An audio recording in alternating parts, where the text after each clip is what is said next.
host. Mm. And then are there any Zoom related responsibilities that I have? Just, I mean, you can leave it on all night, but if you just shut it off, it'll take care of itself. Okay, if anyone here is staying with me till 8 o'clock and feels compelled to remind me to turn this off at 8 o'clock, I will be grateful. You can leave it. You could talk all night long. I don't care. It's fine with me. I don't care to do that. All right. Well, then, cool. Then I'll see you in the morning. Okay, cool. Good night. Thank you. Ciao. I am the host now. Well, cool. I am here now. So we do this thing now. I'm here for questions and answers. There's a chat window. There's a Q&A spot. And also, I would heartily encourage anyone who would just like to speak their question, suit yourself. See, everyone's typing furiously. Oh, that's going to be a tough one. I'm going to skip that one that just came to me personally. Good. It's winnowing down. That's better. No one will be able to embarrass me.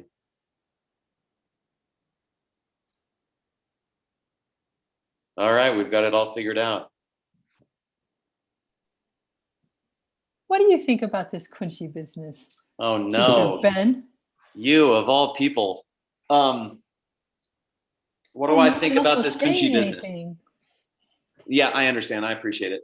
What do I think about this? Oh, what happened? From Galaxy Tab said, see everyone typing furiously. You must add to us. If we join, we're able to speak. Oh, I see. If we're able to speak, all right, we're going to leave. Go by text. Oh yeah, whatever you think. Good. And if anyone's in the attendees and wants to send a message and ask to be promoted in order to ask a question, please feel welcome to do that. And I'm very happy. Yeah, and then you could heckle by voice. Absolutely. Yeah, what do I think of this Kunshi business? Yeah, I don't know. I'm struggling with it. It's interesting because it actually sounds to me the way that we're describing it and the way that we're investing in its neutrality. It actually reminds me of descriptions of space or emptiness, that it's important to talk about the neutrality that you see in the mind-only school, it seems that the Kunshi has to be a blank screen, which is kind of cool, right? They're invested there. They're invested in their Kunshi. That's important to their description of how karma works. But then they take pains to describe the Kunshi as a blank screen. Which makes sense for a mind-only school, that the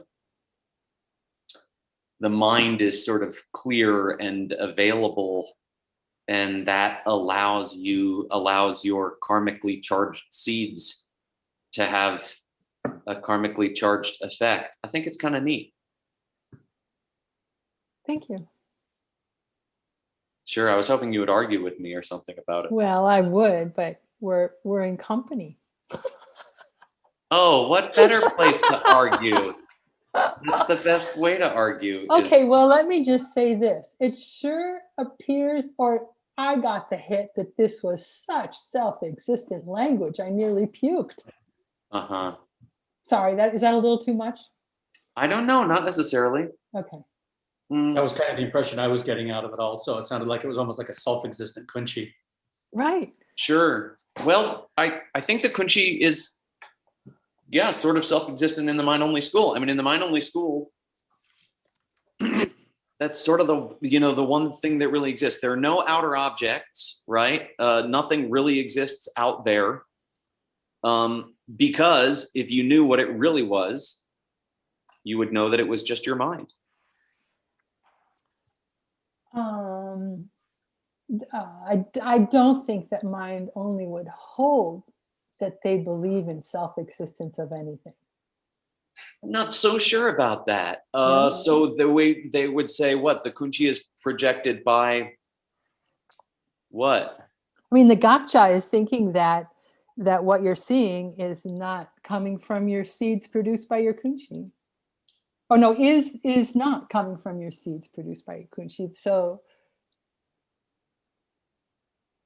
That makes no implication of that. Gotcha makes no implication that they think the kunshi is self-existent. So are they a functionalist school? I always get confused on this one. I think maybe yes. Classically, they're considered a functionalist school, which means that they believe that a thing really exists if it functions.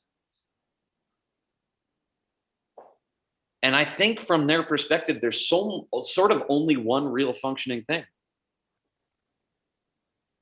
A kunshi. And it's kunshi. Yeah. I think they would say that the kunshi really exists. But wait a minute, wouldn't they say that the eye sense power functions?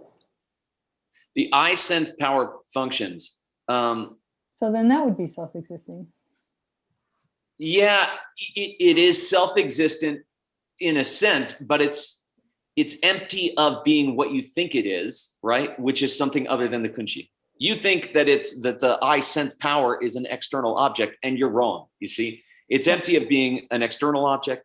It's empty of being a thing that isn't coming from a seed. It's empty of deserving its given name by definition. But what it's not empty of, I think you would have to say, is being the kunshi appearing. Projected by kunshi, yeah. Yeah, right. Or kunshi projected as it. Oh, there's a hand in the... Oh, yay. Oh, sure. I'll allow you to talk, Galaxy Tab. I'm sorry I was slow to see that.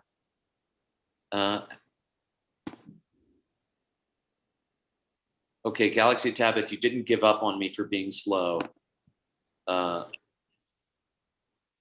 you now have the power to speak. Thank you. By all means. Do you have a question? Please. Well, I'm thinking about apprehension and misapprehension, avidya. When you say blank screen, immediately the term vidya comes up. The ability to perceive, within that field is then dependent on the clarity of perception, right? The nature of that individual aspect of mind. So then if an individual has not perceived an object correctly, through the lenses of obscuration, delusion, then it's not vidya, it's avidya, right? This is the only distinction, but the field, the screen is all pervasive. But the screen, say that again. You dropped the last part. The screen is all pervasive. We're talking about, at this stage, we're getting into using the terminology multiverse. Oh, that's cool. Yeah, I mean, a big debate is, what is the screen? And is there a screen? And this is, in this school, right? The school that we spent time in tonight, but we don't have to restrict ourselves to it to have this discussion, right? Avidya would be, thinking that the world is something other than this screen that we're projecting onto. And they sort of define a screen. There is this screen, it's the kunshi namparshepa, it's the alaya vijnana. There is this aspect of the mind where all the seeds are stored that takes, and avidya in this case is not understanding that the things you see out in the world that seem to be real things out there, that seem to be external objects. Avidya thinks that they're external objects. Avidya thinks that they exist independently of the mind taking on an outer form. You see, now in the higher school, accepting that there is some stuff at the bottom of it all to project onto would be avidya, according to the middle way school, which wouldn't accept a real thing out there that you could project onto. Which is not to say that you're not projecting onto something, right? That would also be a form of avidya. You see, to say that you're projecting onto nothing at all would also be wrong. But you would have to understand that you're projecting onto something, and when you go look at that thing you're projecting onto, that it's also a thing projected onto something, which if you went to look at would also be a projection onto something. Right, and then you get into a 10-dimensional multiverse, and the relationships, therein, immediately, conjure that, our tuning apparatus for perception is through these limited five sense aggregates. And maybe, through that habituation, then we don't always just, perceive the multiverse, right? We can see it, maybe we can lens it through the Hubble, right? But we don't necessarily perceive it. We can see that there's endless galaxies out there, countless galaxies. And we could maybe then blow away this idea that all things were instantiated in one big bang, and then, oh, there was nothing before that. So, well, then what was before that? Obviously, a continuum. A continuum of what? The emanation of form consciousness, right? As one thing. Yeah, we at least in a strict Buddhist system, we include deduction, which I think you would have to say includes math as a form of perception. So we can say that these things, do we perceive these other realities? If we can deduce that your reality is different than mine, you see, then we can call that a perception of that reality. So in a sense, I'm perceiving my own reality. I'm perceiving your reality as well. So what does that say? If we can deduce causation, right? That things are caused, that in order for a thing to be changing, it is necessarily changing in dependence upon its causes, in dependence upon the ever-changing nature of the causes. Then we can look at an incident like a Big Bang and say, we are having a perception prior to the Big Bang. The fact that the moment after the Big Bang is a changing moment would prove logically that the prior moment was one of ever-changing causes and conditions. Even if we don't have a direct perception of it, that deduction, jepaksema anumana, right, in Sanskrit, would be sufficient to call it a yupa, a cha, a dharma, right, an existing object. So we could say, in a sense, we do perceive prior to the Big Bang. We can, yes, through inference, right? Right. Through Just so. Through inference, we Right. can, through the language of mathematics, through the discovery of a solution to the Riemann hypothesis. We might find, some extant, presumption that is supplanted by, the list that Hilbert left us with. I am not trained in any of those people's names, but logic, yes, math, yes. I agree to those parts for sure. I'm sorry. No, not at all. I don't know. Not trained in it. It's okay. Neither am I. They're interesting forms of linguistics and logical pursuits that parallel and converge at some point in the near distant future. So. Cool. Very cool. Oh, there's another attendee with a. Oh no, I just didn't. Is it still just your hand up and I haven't learned how to do? Yeah, good. Okay, good. I took my hand down. All right, good. Okay, good. All right. All right. Pablo has a question. Wonderful. How do I find it? Where is it? Is it in the question? It's in the chat. Help me out, Upala. What do you see? Let's see. Is space, because is space, it cannot self-exist? Is that true? Oh, yeah. I mean, we don't accept. Because what is space? I don't totally understand the question, honestly. Because is space. Let me see. And are you here enough, Pablo, that I could even promote you and get you to ask the question directly? No. Oh, maybe. Look, what if I allow you to talk? Do I have that ability?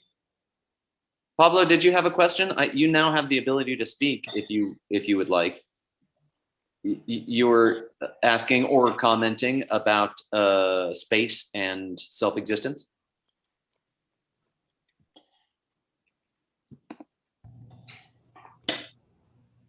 Yeah. Oh. Let's see here. Oh, can't talk but can write. No problem at all. That's fine. I understand. Sometimes we are in places where we have to be quiet. No problem. Um, yeah. Something about the nature of space and whether or not it could be self-existent. I mean, of course, we would say in the higher schools that nothing could be self-existent. And then in the lower schools, they say that things that change are self-existent. Now, in the lower schools, they do not say that empty space is changing. So all schools, I think, I don't know, would all schools say that space is not self-existent? What do you think, Upala? Wouldn't every school have to say that space doesn't really exist? You're talking about empty space? Oh, he responded, space is in all pervasive? Space as in all pervasive space. Yeah, Oh, the Mahamudra space definition. Is the oh, yeah, space as in all pervasive. Well, yeah, I mean, space. As in empty space. Yeah, space as in Yeah. empty space, right, is a very, yeah, it's a metaphor for the mind, I think, typically in the Mahamudra literature, and thus a metaphor, I think, also for emptiness. And my personal opinion is that these get a little confused sometimes, the empty nature of the mind and emptiness as described in the middle way school. And it's kind of cool because it's a beautiful metaphor, right? When we study the idea of subtler and subtler versions of space, it's because, yeah, non-dual logic equals space. Whew.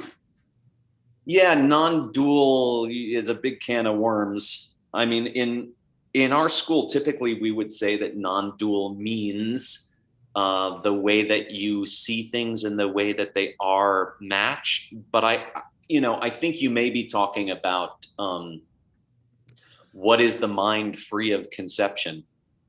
You see, what would the mind be like without any concepts or ideas? And I think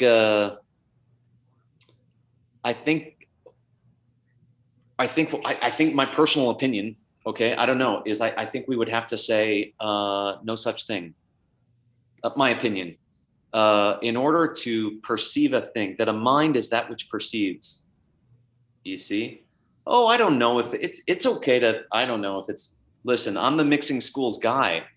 I'm not offended by mixing schools. My book is a mix of schools, so I'm hardly offended by the prospect of mixing schools. What school are you at? To answer your question, I think you're going to say, well, there would be no reference and no context. So that's kind of as a fly on the wall how I feel coming into this. And you say my school. I don't know what you're talking about. Well, right. The book that I'm studying is a book called Brief Essence of All Schools of Philosophy. So in the chat, right? I'm just exemplifying the point of what you're saying. Yeah, I'm not lost in context personally, but I'm saying, like, okay, if I were just an eminent mind space being, completely free of this kind of karmic trap situation from all time, if that Kunshi has some essence of purity left to it, and in that purity essence of space is floating around there somewhere still, of course it is, right, because it always was, then what would it be like? Well, it would be like me just coming in as a fly on the wall, into your class. Here we are, and I didn't read the syllabus. I don't know when you say school, I have no idea what you're talking about. I have no context or no reference. There's nothing. I can't take off my coat and hang it at the door to get to the kitchen to talk to this right hypothetical husband and wife that I hear so much about for the first time. Right. I still have a problem with this, with the idea of a contextless mind. For me, as I understand the definition of mind, okay, and this is, we could talk about some other definition, but as I understand the definition of mind, it is that which knows. Like you said, it requires a referent. Oh, But does I'm the sorry. sky, In the chat, the sky is Ben, not if you give me permission consumed here. with the fact that there are clouds blowing by. I'm sorry. I was, yes. I'm sorry. Spanish REC. I'm not sure who that is. You're welcome to pass anyone into the in to be a panelist, but also if any attendee specifically wanted to ask a question, attendees are welcome to raise their hand and I'll pass them in. But also if I do, if I give you permission, as in if I give you permission, like if I make you a co-host, I have no idea how to do that, is what I think you're actually asking me. So I'm just going to ask people if there are attendees who want to be promoted to be able to ask a question. I'm just going to ask them to raise their hand and then I'll do it. And I think that should be just as functional. I think. Right. So I apologize. Galaxy Tab. Yeah. I'm sorry. I missed what you were saying because I was reading the chat. But I do think if is the definition of mind that which holds an object, or if not, would we propose some other definition of mind? All pervasive without context or reference. Is a definition of mind. Beginnings from a beginningless state. Okay, so if that's the definition of mind, and perpetually indestructible. Okay, so mind is it's just the state of the universe. It's a thing that has always been and exists independently. So then I'm going to talk about some other thing, okay? Then I'm not going to call mind. I'm going to call Shazblot, okay? I'm going to make up a thing called Shazblot, all right? And I'm going to say it is that which holds an object. You see? I'm using the old definition of mind. I'm going to come up with some other thing. Well, we might as well call it karma and then say there's two buckets, good karma and bad karma. So wouldn't the question is, this thing that has always been, exists in perpetuity, wouldn't it be dependent on Shazbala? Wouldn't it be dependent on being known? You see, to see, are all things one or all things many? Right? Are all things one or all things many? And in order to pick one of those, you need a that which knows things. You could call it Shazblot or you could call it mind. You need a knower to decide, are all things one or all things many? There's nothing wrong with saying that the world is a multiplicity. In one sense it is. If you wanted to imagine it as a grand unified thing, you could do that. You see, there's something in the knower. There's a karma, there's a seed. Yes. There's no, okay, then if there's a knower, then there's karmic seed. Then you're already far, far beyond the realm of Kunshi, and you're taking existence in form already. You're eminent from realm of Dharmakaya into the realm of Nirmanakaya and Rupakaya. Yeah, but Instantly without impediment. Like it's just boom. It's as soon as there is a karmic seed, then it's the 12 steps, of origination.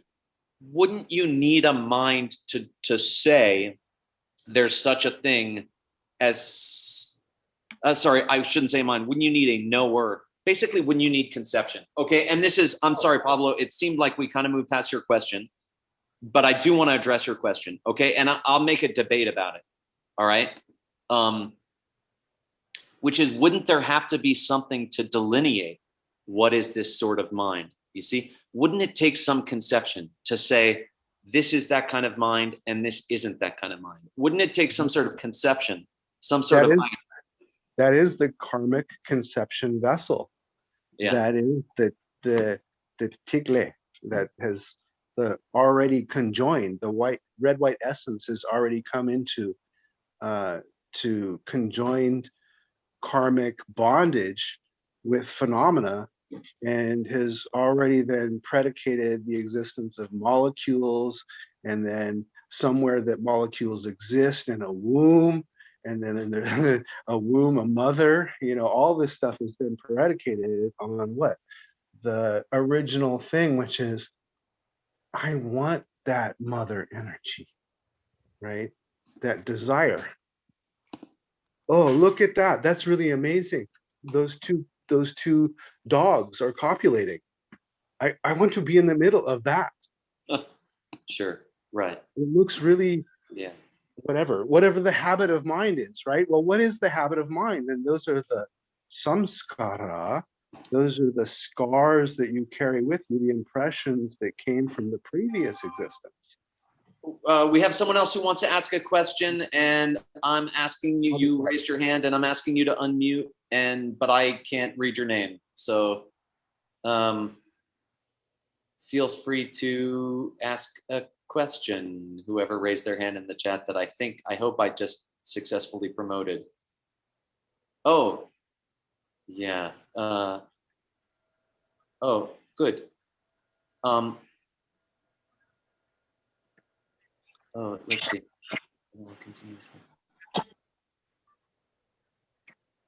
Edmund. Okay, Edmund also. Let's see. And then Edmund has a question here. 不好意思啊，我好像刚才不小心点到这个手了哈，但是我也想问一下老师一个问题，就是刚才我们的沃德老师提到的，像他就是好像说的有两种种子，一种是好像，就是我们的像水，还有一种是叶种子，然后我是不是可以这么理解呀？就是叶种子的话，好像容易理解一点。比如说我们做了一些不好的事情啊，可以得到一些不好的果实。但是你像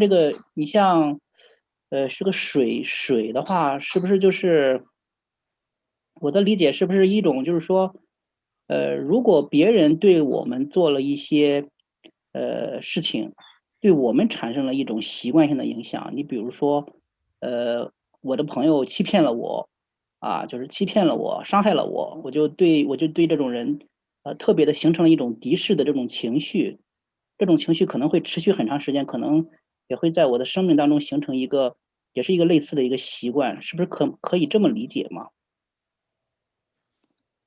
Isabel or Catherine, maybe. Yes, Great. yes.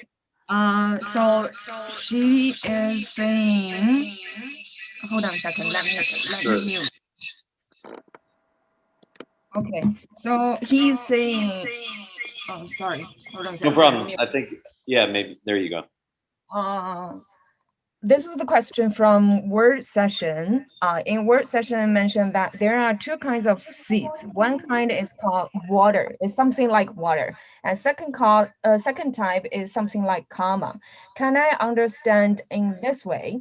Because in terms of karma seed, it's easier to understand. For example, if you do something bad, then it will give you some result.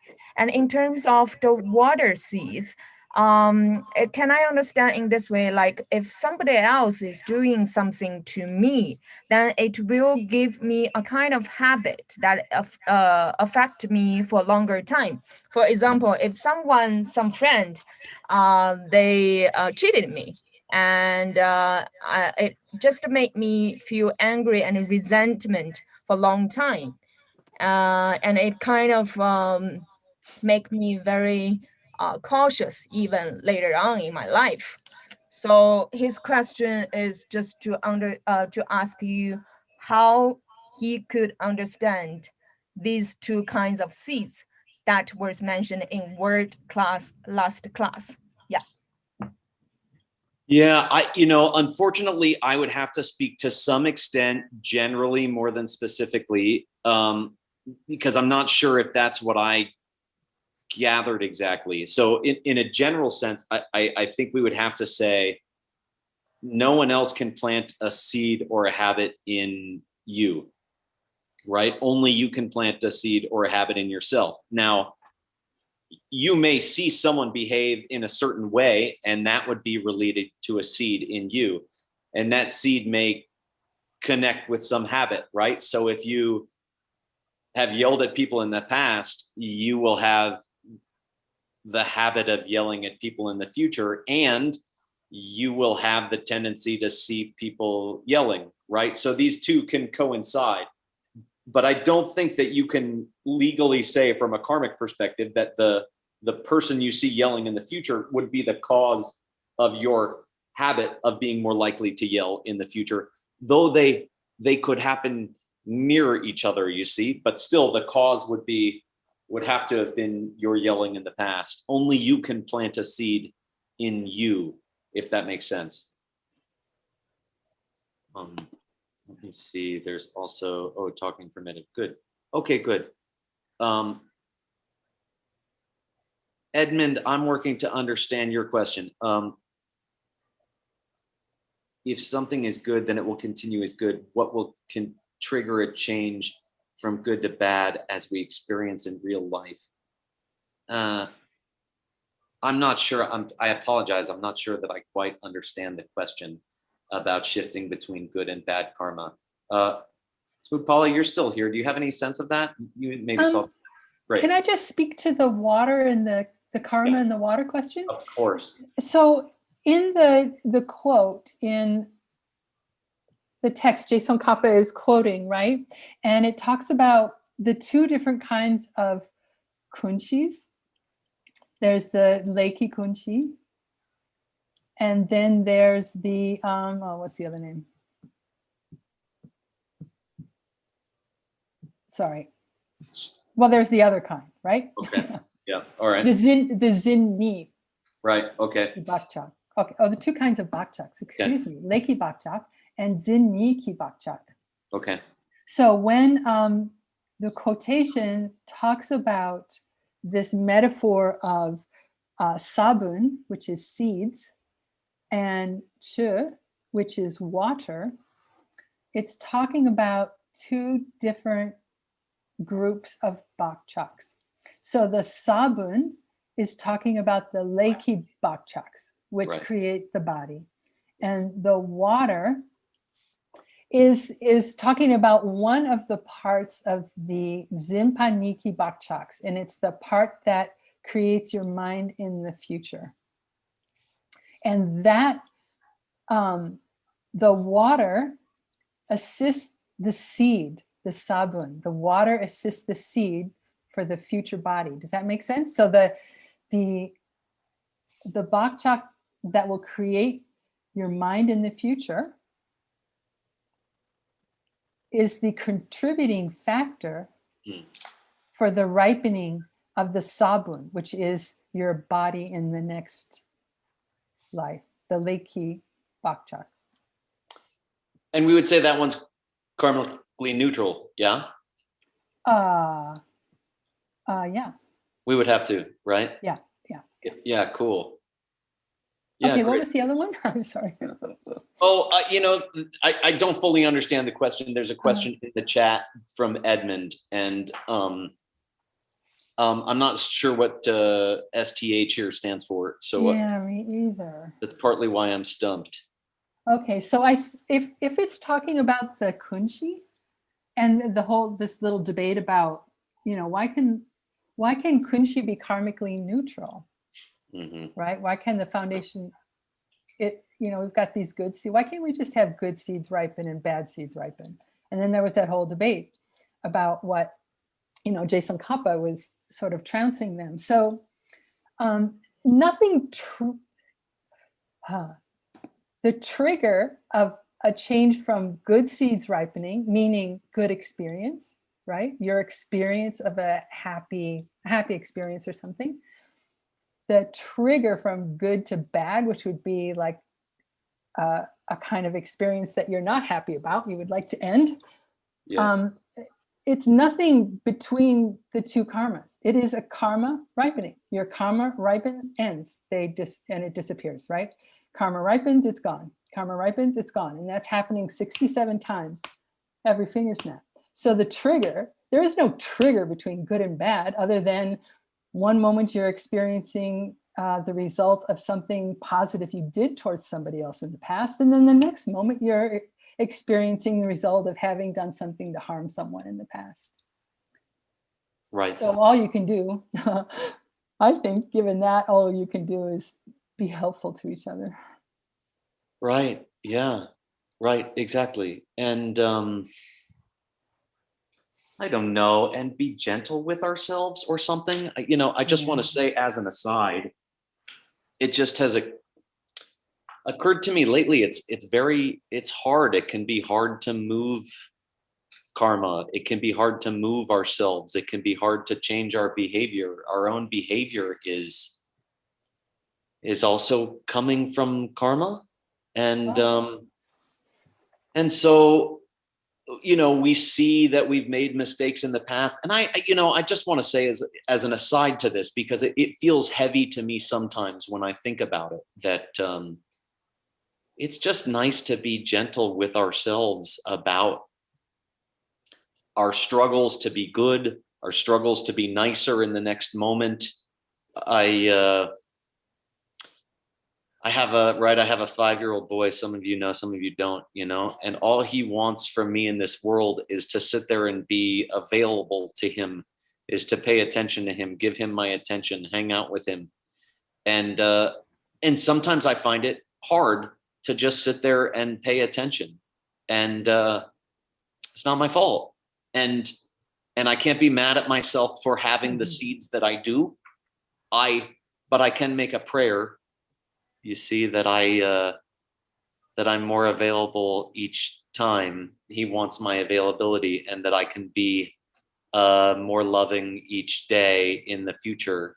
And if I'm having a hard time today, it's, what are you going to do? Those seeds were planted, and it's okay, but I get to plant new seeds today in this moment. So take heart and make sweet prayers and make sweet seeds, and take it easy on yourself, please. I'm saying to myself to some extent. Let's see. There are questions in the question area. Oh, look at that. Wow. Okay. Leon Oscar. People who don't believe in karma and emptiness can't create a perfect world of happiness and bliss. And people who believe in karma and emptiness have the possibility of creating such a world. So it seems that karma and emptiness is just an option that we choose to work on, so we can generate a reality filled with bliss and nothing else. Yeah. Would you say that this is the emptiness of karma and emptiness? Yeah, this is tough. It's right. It's a good question. It's a good debate. Paula,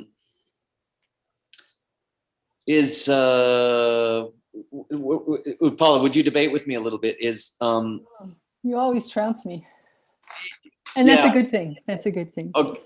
Is emptiness projected?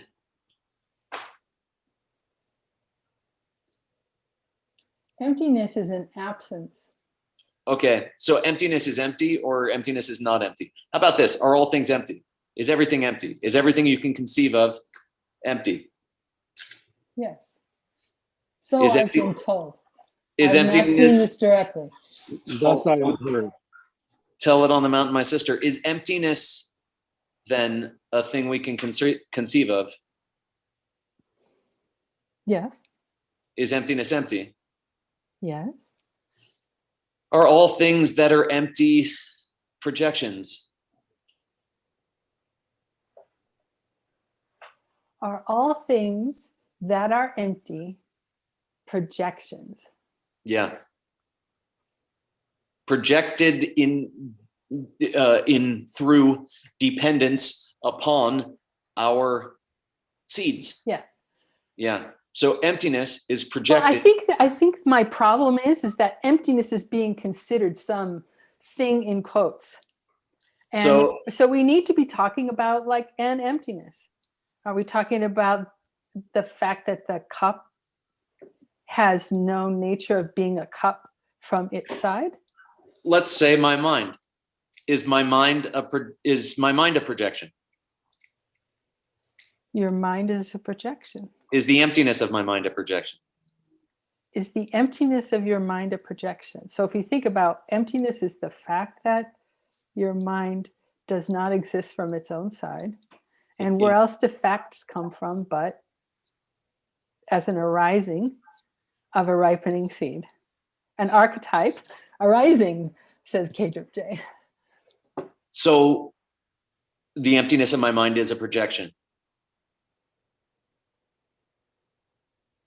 The fact that your mind does not exist from its own side is Yeah. a projection.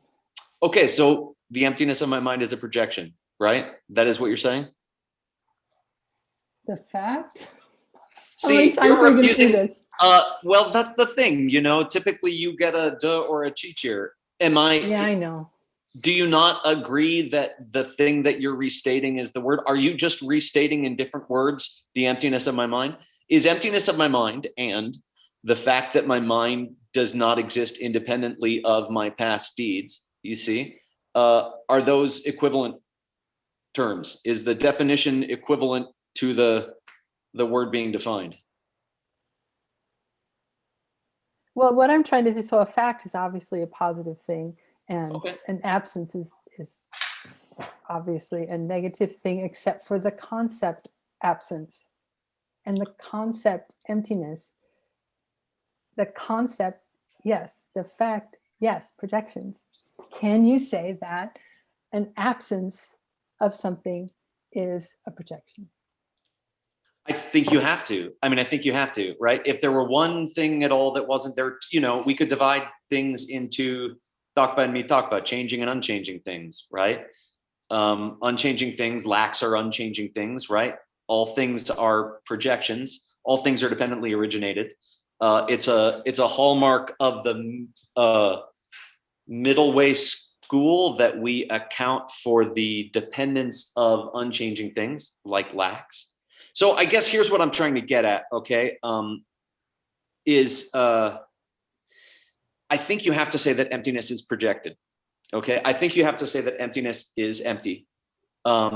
And if something is empty, then it's projected. So does that mean that if you had different seeds, you could project things as not empty, right? If emptiness is a projection, I think you have to say that. I think you have to say everything is a projection, everything is empty. So could you have the seeds to project emptiness as not being empty?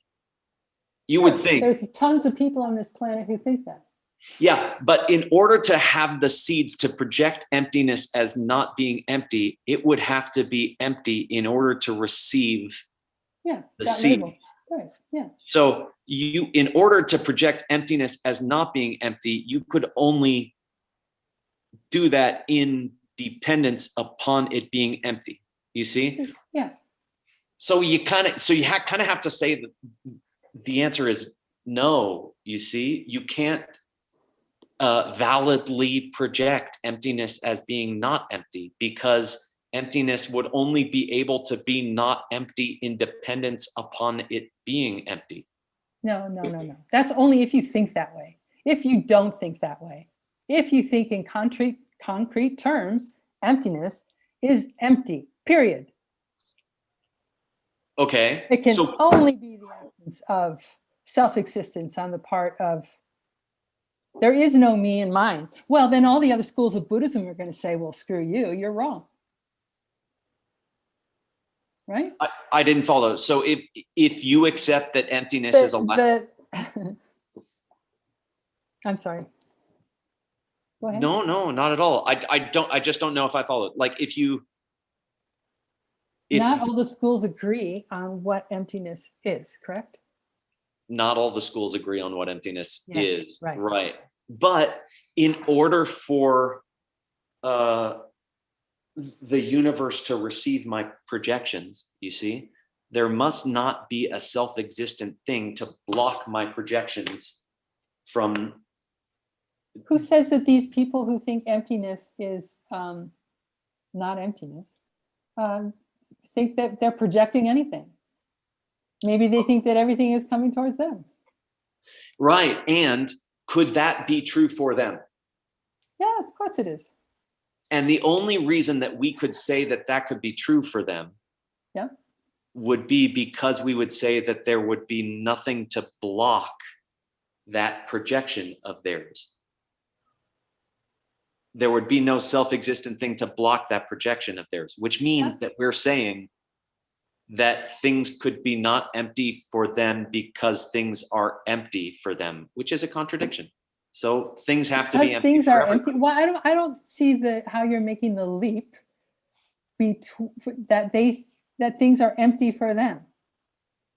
Things would have to be, if things weren't empty for them, then their projections could not be received by the world. Their projections could not be received by the world. Yeah, there would See, be they no- would think you're nuts if you would say something Yeah. like that. You know, there's a computer on my desk. It came from a computer store that I use the money from my job to pay for. And when it That's breaks, where it came from. It has nothing to do with me, nothing to do with, other than that, I worked in my job and I got the money, right? This is what the person might think. There is no projecting going on. There is only a reception of my eyeballs of colors and shapes and all that kind of stuff. I think we still have to draw a distinction, right? Yeah. Between between projecting something different or being wrong. You see? Oh, wrong. So there's a wrong and there's a right. Well, here's the thing. If you say there is no wrong, then Who said Am I didn't say there's no well, wrong. I'm going to put forth some Okay. options. Okay, Okay. yeah, I'm saying there, if a person, if you say there is no wrong, then I couldn't be wrong for saying there is a wrong. Otherwise, I would be wrong. You see, if you ever thought you were wrong, so yeah, like can't everything be a projection? And what other people see as a projection? And also, sometimes people are wrong. So what I'm saying is, sorry, to long-winded way of answering the question. I don't know that it is a choice per se to decide whether or not the universe is empty. I think that the universe is empty and that's projected, but From its own side, it's empty, huh? I sure as heck didn't say that. I actually just said it's projected. I said that. Okay, so you projected the whole universe as empty. Yeah. And so therefore it is. Yeah. For you. Oh, I also project it as empty for you. Oh, you do? I do. So which clairvoyance is that? Oh, it's a state you don't even have to be clairvoyant for it. Really? Yeah, congratulations. You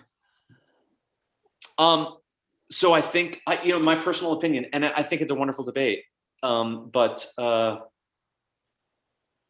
Yeah, in an empty world, you can only receive and experience bliss through the bliss in your own heart. And that is the way of things. And I don't know that bliss can come from any other place. And I don't know that that is a choice.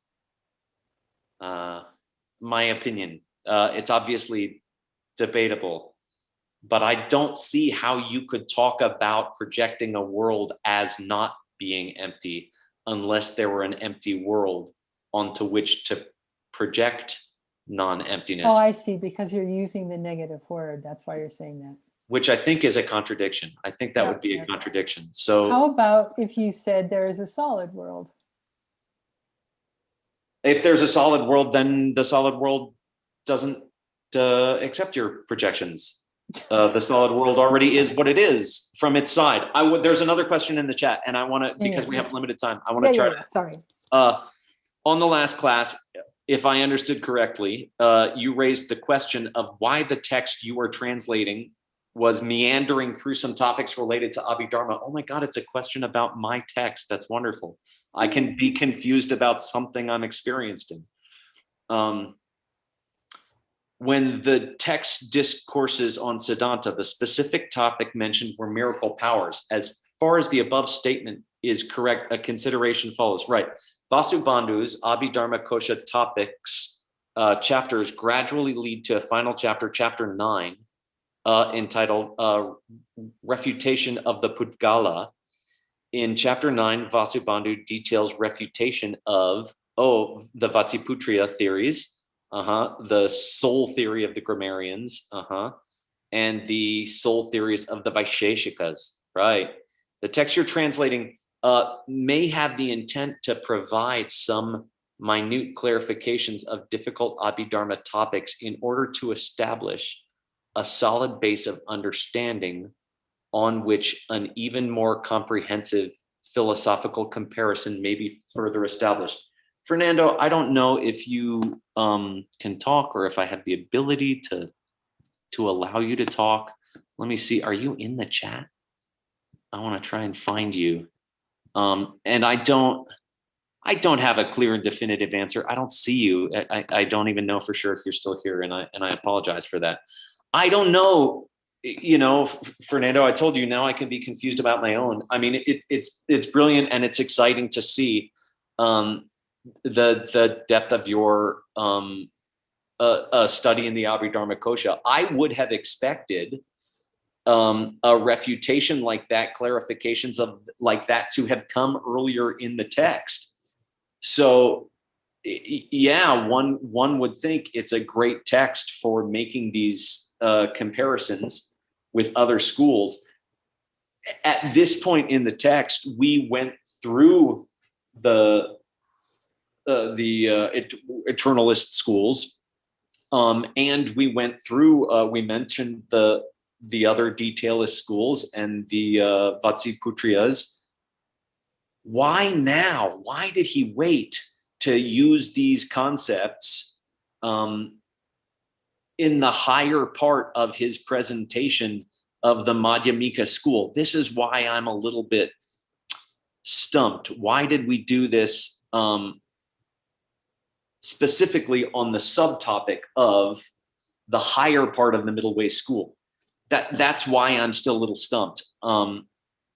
We do have the texts online. If you want to look at it online, you can see our translations so far of the earlier schools. If you want to reach out to me, you can do so through the website. I'd love to have a conversation with you about this anytime. I just did a text on some of those schools, and I still understand very little about them. So, it may well be that you can tell me more about them than I've learned so far. Guys, thank you so much for hanging out. Utpala, thank you for saving my tuchus a few times here. I really appreciate it. Oh, thank you for doing this. I always learn so much from you. Oh, you're kind. Well, I learned a lot from you tonight, as I often do. I get so lost in words text, but whenever I space out, I know I can go to you and your notes and your brain. Thank you so much, everybody. We will see you either bright and early in the morning or at night or whenever you are in the world. Look forward to it. Good night. Good night. And I'm gonna remember to stop recording. Oh, I don't have that power. I guess I just stop and then it just all stops. I will just go into the dissolution. Oh no, record? No, I can't stop. Oh, stop.